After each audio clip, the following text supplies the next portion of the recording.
Helmut Marko has once again stirred the Formula One paddock, this time by criticizing Mercedes for how they've handled rookie Andrea Kimi Antonelli. McLaren's CEO Zak Brown has spoken out about an unwanted record that belongs to Charles Leclerc. The 2026 season will mark a new chapter for Formula One, with regulations bringing major changes to the engines. Welcome to AFS News. Now, you're going to be the first to know the hottest F1 news on the grid, and you'll be the most knowledgeable about F1 compared to your friends. Okay, no more small talk, let's dive right in, and don't forget to subscribe.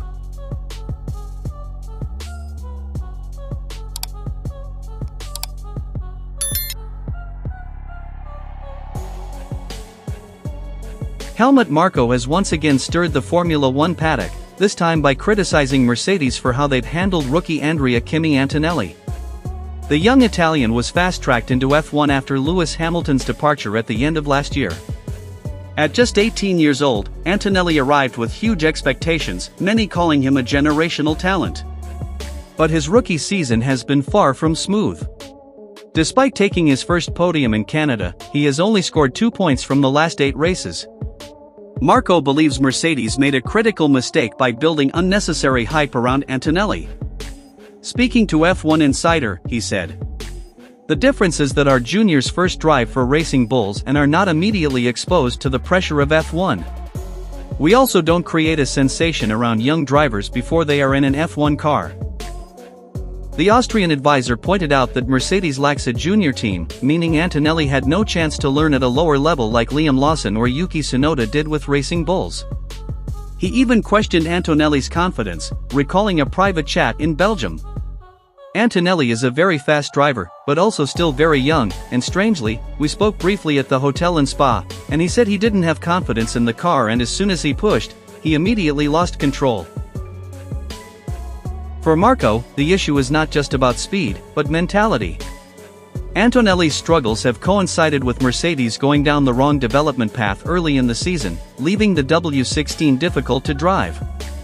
At the Hungarian GP, the team reverted to older specifications, giving drivers more confidence, but the damage to Antonelli's rhythm was already clear.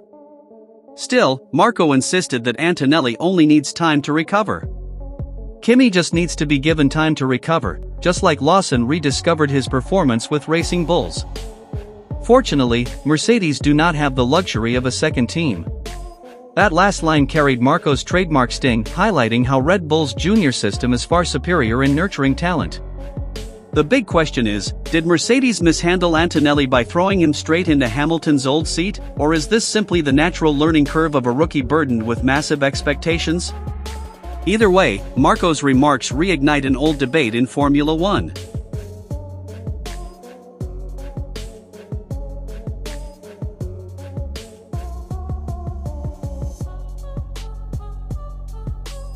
McLaren's CEO Zak Brown has spoken out about an unwanted record that belongs to Charles Leclerc. Since 2019, Leclerc has taken 27 pole positions, but he has only managed to convert 5 of them into victories.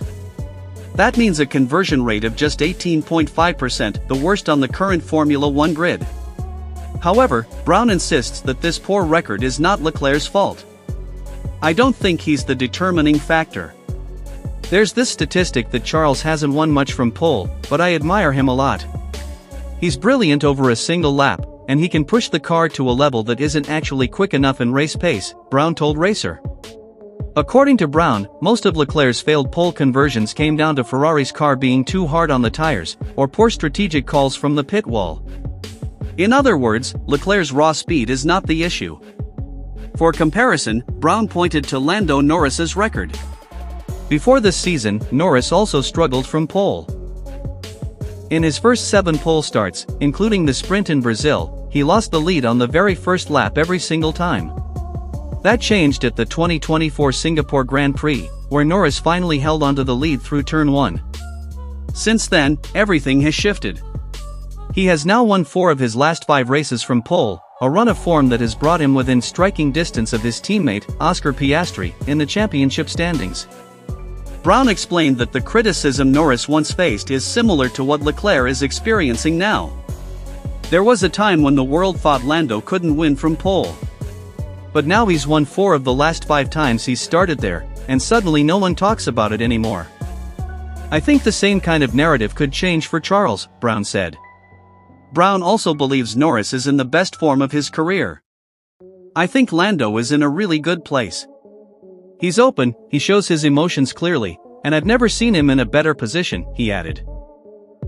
In short, Brown is urging fans and media to judge Leclerc more fairly because sometimes, statistics don't truly reflect a driver's talent.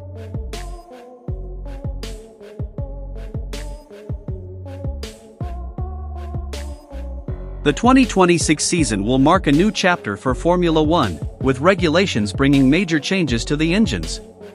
The V6 turbo hybrid will remain the core, but with greater electrification and the use of sustainable fuels.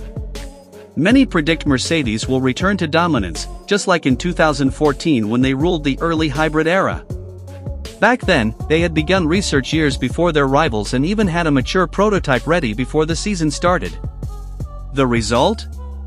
Mercedes dominated for more than half a decade, while Ferrari and Red Bull struggled with design flaws and investment issues. This time, however, claims of a Mercedes advantage are being questioned. 1997 world champion Jacques Villeneuve insists the situation is different.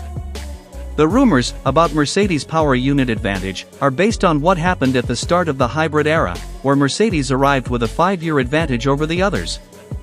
And every time someone got close, they just tuned it a little. They already had the next version waiting in the garage until someone caught up. Villeneuve stresses that now every manufacturer fully understands this technology. Now everyone understands this kind of power unit. They have a strong foundation. So why would Mercedes suddenly be able to make another leap forward? This is not new technology. It's the same technology reimagined. He also points out that nobody can truly know who has the upper hand until the cars hit the track. They may have an amazing engine, but there's no way to know that now. It's just a rumor. Nobody knows what's happening inside the design department.